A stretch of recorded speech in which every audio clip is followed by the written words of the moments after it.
Okay, good evening, everybody. It's a quiet evening at the Thursday night drawing table here at Comics Workshop headquarters. I'm Merrick Bennett, merrickbennett.com. Thanks to patrons for helping us make all these videos possible. Tonight we're drawing from, I had a school visit today with some 8th graders, and they're reading Night by Elie Wiesel. And it's a powerful book. It's an amazing book. And we were looking at a particular scene. They're actually doing a graphic novel adaptation of this memoir. So we did a demo page. We penciled out a page together, and my job now is to ink it while they all work on their pages. And I thought, let's do it as a live inking. Let's do it together. So I'm in the middle of this. I'll show you the process, though, of how we got here. We were talking about making comics pages using the pie process, penciling your idea, inking your idea, then erasing it. I'm in the middle of inking right now. But we were also doing thumbnail sketches. So we said we planned this page as a thumbnail, just like this. It's a little bigger than my thumbnail. But we planned out, we said maybe we'll have 4. We were looking at a particular passage. I'll show you the passage in a moment from this book, page 19. And we were looking at having 4 little panels and a big panel of the family around the table. And this is the night before they actually, Elie Wiesel's family gets deported from the ghetto in 1944 in Hungary. So it's Friday night, and we thought we'd show some stars. And he said we had the traditional evening meal. We said the prayers for bread and wine. Oh, we have to pick the line. There's some text that we'll pull out to go on this panel. And this is the family around the table singing prayers. So that was our plan for this page. And we actually found a wordless panel where people would arrive. There's funny things happen when you start drawing, when we draw each other's stories, right? This is the community, the family coming together on the Sabbath night for their last meal together. So I'm going to ink this in, but I think I'll wait. I'll get the rest of the page done, and then if there's time, I'll ink that in. So I had an idea just before we got started here. I'm going to zip back to penciling for a moment. And I kind of didn't like how this looked with a bread on plate and a plate and silverware here. So I thought we had the traditional evening meal. I'm going to make a soup bowl just for variety here. And also, I know in Hungary and Slovakia, soup is very important for your meals. So maybe I'll do a little steaming soup bowl, something like that. And one of the things we're doing in this kind of drawing, Wiesel doesn't really describe anything in this scene. He just says what happened. This is pretty much as he tells it in one paragraph in his book. And he doesn't really describe this stuff. So I'm trying to draw, I was showing the students today, I'm trying to draw as little as possible to get at the heart of the story. And if we want to, we could go research architecture of small towns in Hungary in 1944. But that's a little bit beside the point as we do this classroom graphic novel adaptation of this text we read. What we're doing here is trying to capture something of our reading experience, breaking down this experience and using our imagination to kind of show our understanding, show the story it makes in our own head as we read somebody else's account, as we hear somebody else's story, right? So I was gonna research clothing and what people looked like, but then I realized as we drew, we realized, you know, if we leave these blank, maybe there's a certain power to the blank image too. Let's trace this text here. This is where he says, we had the traditional evening meal. I'm going to move these letters over. See how evening gets a little scrunched in my penciling? I was penciling in class. We're doing this page at breakneck speed, carefully, but penciling fast with a class as the ideas come. And I said, when I ink this, I'm going to go back and be a little more careful inking it. I'll move meal over too. This is really important, this Sabbath evening meal. The Sabbath begins at sundown, right? You go to the door, we lit a candle and put it in the window here. This is in the Jewish ghetto in 1944. It's an intense living situation, but so far the family's all together. And they've realized they're going to be deported the next day. What do? You go, you have dinner. We're going to find out in a moment as we put that text in, because he has something to say about this dinner, which is what we're trying to capture in this simple page of comics. A few little boxes, and it's a little piece of the story, and then we'll take another sheet and do the next page and so on. That's how we build up a graphic novel. One piece at a time, one section of the story at a time, one idea at a time, one breath. We said the prayers for bread and wine. He doesn't say exactly what prayers they said. These are standard prayers, but rather I could look up Hungarian, I suppose, find standard Hungarian Sabbath prayers, but or Yiddish.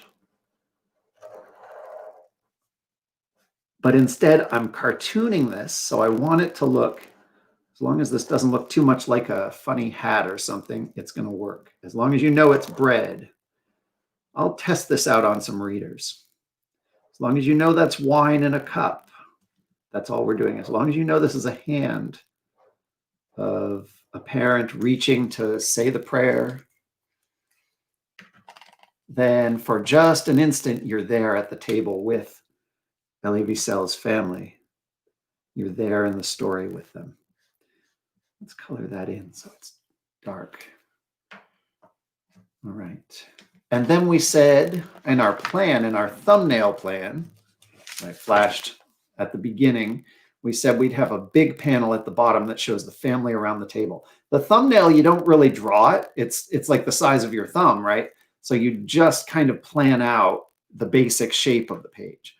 And that's a really nice stage because you can kind of throw ideas around without trying to get lost, without getting lost in the details of how to draw it.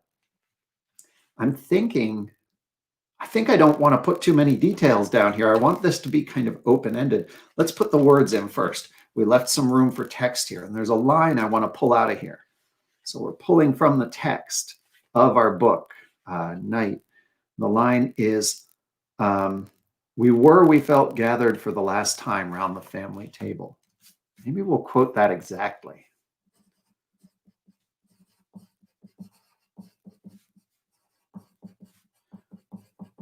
We felt gathered. That's a good phrase for one line. For the last time. And when I ink this, I'll be a little more careful with my letters. I think I'm going to have to, I don't want to start over here and bump into people's heads. So I'm just going to say family table and let the words come down the side here, which works well because readers kind of read across this and it's going to leave them here. And then we got this idea as we drew that there could be, he says he was up all night worrying. So maybe now that I see these characters without faces, I think I'm going to take the face off this sleepless character. I think faceless is the way to go with this page. For some reason, it just feels a little more, somehow a little more personal as a reader. Like I can imagine myself into these faceless figures in ways that if I put beards and bonnets and hats and scarves on them, I just wouldn't really be able to imagine myself into them quite the same because they'd be other characters suddenly. So I think there's a real power to that. Let's put some arms. I think this is the moment where they realize we don't know what's going to happen tomorrow. We always thought we knew, but we don't know. The other detail I'm trying to decide here. This is 1944 in Hungary in the middle of World War II. So one of the students suggested, I read elsewhere in the book that at this point in the ghetto, they had to wear the yellow stars, the yellow Star of David. So we put that on all our characters in the street. I'm not sure. I need to do a little more research. I don't know if they just kept wearing them when they were in their homes or if they took them off at the door and would not wear them in their homes. That's a question that I hadn't thought of before. But now when I go to draw this scene, that question comes to the fore because we're drawing these people, this family gathered around the table. I'll put a couple kids in here with the parents. Maybe somebody standing over someone's shoulder here.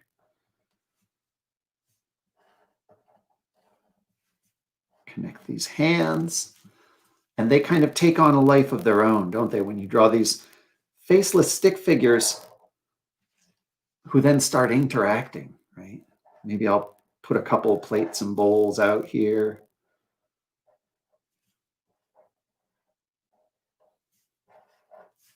Gathered around the table, not knowing what would happen next. This is the beginning of their adventure, their experience in World War II. Well, not the beginning, but the beginning of their travels, as Wiesel tells it in Night. So now I have to ink these letters, and I'm going to ink them carefully. I wrote them quickly. I penciled them quickly just to figure out if they fit in here. We felt gathered. Trying to preserve, I'm quoting and keeping Wiesel's phrasing in this translation. But that means I don't want to be plagiarizing. So that means whatever comics I give to the school group to use in their classroom graphic novel adaptation of their reading book, we need to make sure these comics say text and story by, and we credit the author, and we're using them non-commercially, right? I'm not making a graphic novel using somebody else's text that is copyright protected. I'm not going to do that. But since we're using it non-commercially, it's like this is like a comics book report in a way. And everybody chose a scene from the book, and then we all draw that scene. And this is a really significant scene in the story, so we focused on this. You know, we started out thinking we would draw page 19 to 20, the whole story of how they were brought to the train station and how they left the town. But we did 2 pages and we were only through the first 2 paragraphs. So this stuff, it's amazing. These stories kind of take on a life of their own as you draw. And you can't put them down. You need to leave that space for this silent moment to show the community gathering, because that is here in the story, but it's not necessarily in the words. So we can take that extra time to let our imagination kind of flesh out the story a little bit. So here's another place where imagination took over, and we changed our original thumbnail sketch of this with having the big panel of the table at the bottom, right? We started with that. And as we drew, we realized there's a little extra space down here. Let's put a little box and we'll go one step beyond our original plan. So this box will be mostly darkness. You can see I kind of lightly penciled in that darkness. I don't need to pencil it very dark because I'm going to come back and ink it in. And this will be, let's get a line from the text itself, actually. He says, I spent the night turning over thoughts and memories in my mind, unable to find sleep. Do we want that whole line? That's a lot of words for our comics adaptation.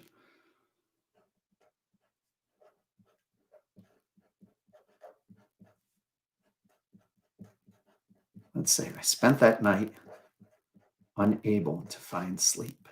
And we'll leave it at that, and hopefully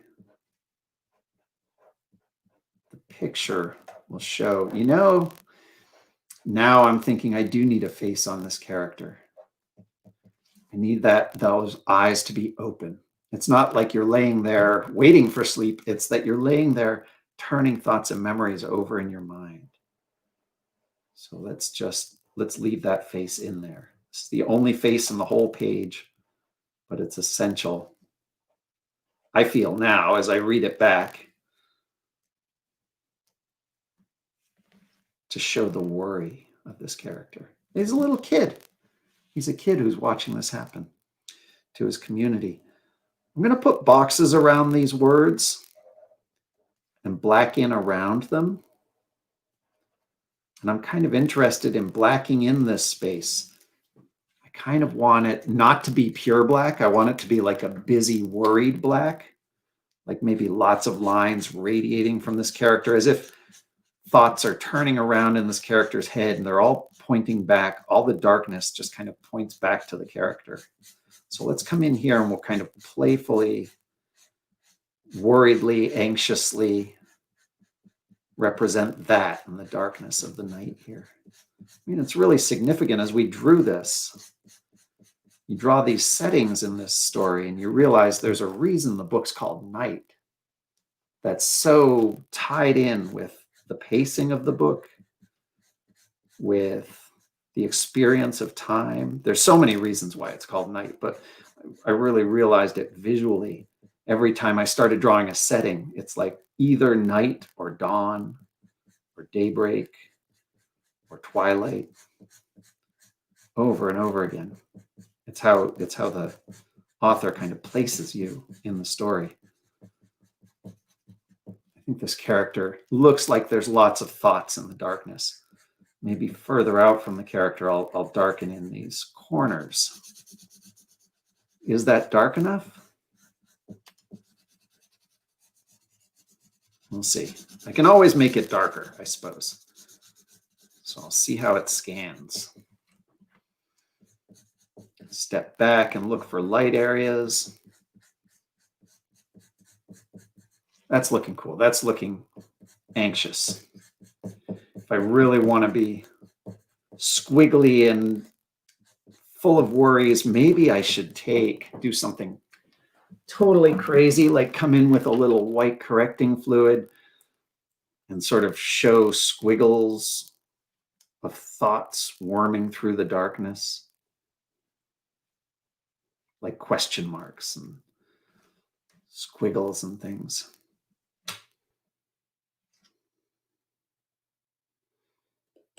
Looks like he's kind of sick now. Oh, like just sick with worry. Okay. The other thing that I wanted to do here, I feel like I don't know what's in this home. I don't know what it looks like. So I don't want to get too much into like drawing furniture around here because this is Hungary, 1944. I don't know. But maybe we put like a couple musical notes in there or some Hebrew prayers or something. They're chanting, I think. Could put some hearts or, something to show the connection here. I don't know. He doesn't say they were gathered around in this loving way, but I almost feel like that's how this character would want to remember it. So we'll just show that. Again, this is a cartoonist's take on the book that we're reading, and everybody in the class is working on their own page or two to capture their own scene. And when we put them all together, we'll have the graphic novel adaptation of the book. The other thing I was going to do was show that night has fallen by darkening the walls of the house here. Maybe I'll leave like light around these characters so they don't get too blacked in.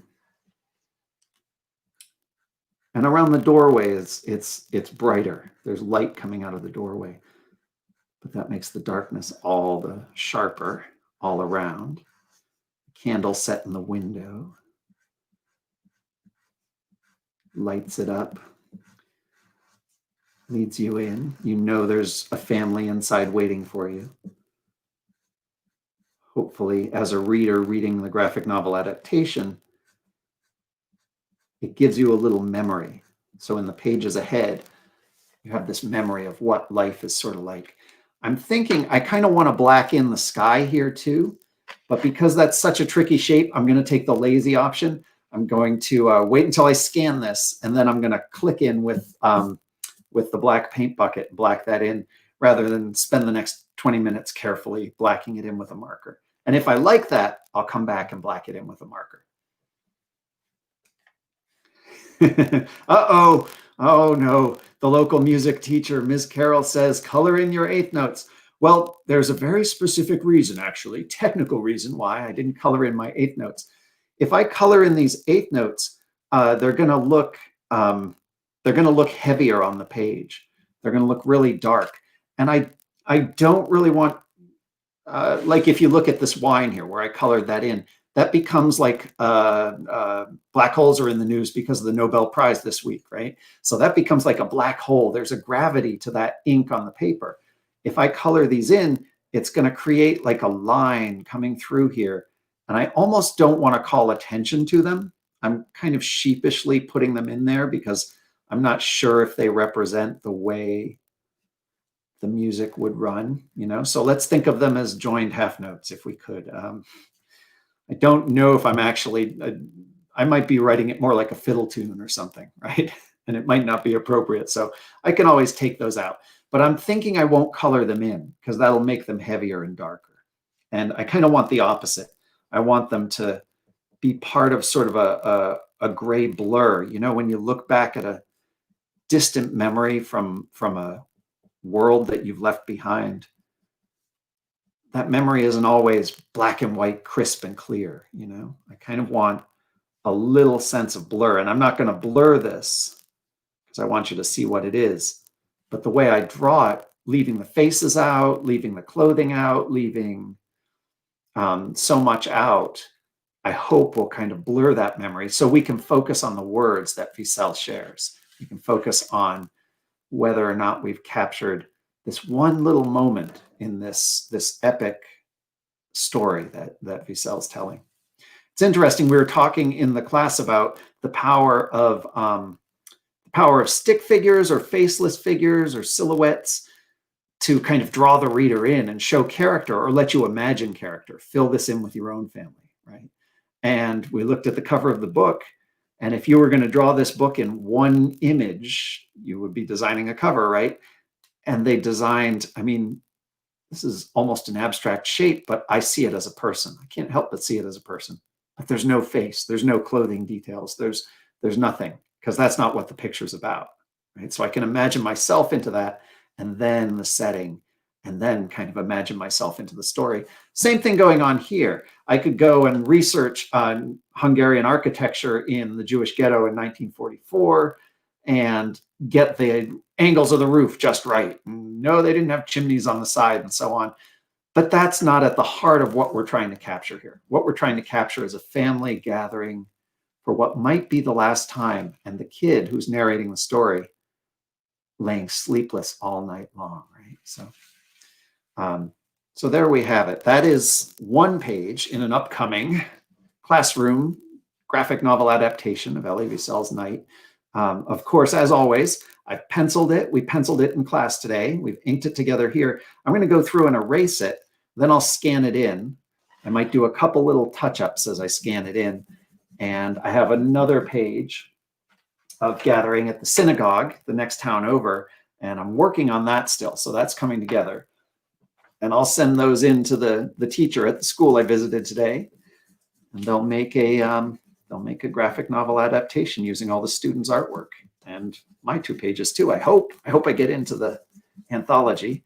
But I will post these pages over at Patreon. Thanks to my patrons for making these videos possible and helping Comics Workshop bring these comics and other activities to people. Really cool. You can head over there if you want to join up there. You can help make more videos, and I send out stuff periodically in the mail and otherwise to supporters. Tomorrow, I'm thinking of like refugee stories and people's memoirs. So tomorrow we're starting a Kickstarter for our new book, The Most Costly Journey, El Viaje Más Caro. And it's a collection of stories by migrant farm workers here in New England, drawn by New England cartoonists. So it's all collaborations. And this is one of the only copies. This is a proof copy. I'm still fixing up the book and getting it ready. We're doing a Kickstarter, and that starts tomorrow. So I will post the link to that too. Really excited to share that story. And it's so interesting how these stories all connect. If we really pay attention and get to the heart of the story, we can see the connections between everybody's stories. I think taking the time to draw it out and then the time to read it together and the time to read each other's artwork to each other is one of the best ways to get to know each other. So thanks for joining us tonight. I'm going to keep erasing here, then I'll scan and I'll post it to the Patreon. Thanks, patrons. Thanks for stopping by. Have a wonderful evening, everybody. Good luck with all your comics, all your reading, all you're trying to understand this crazy world, and I will see you soon.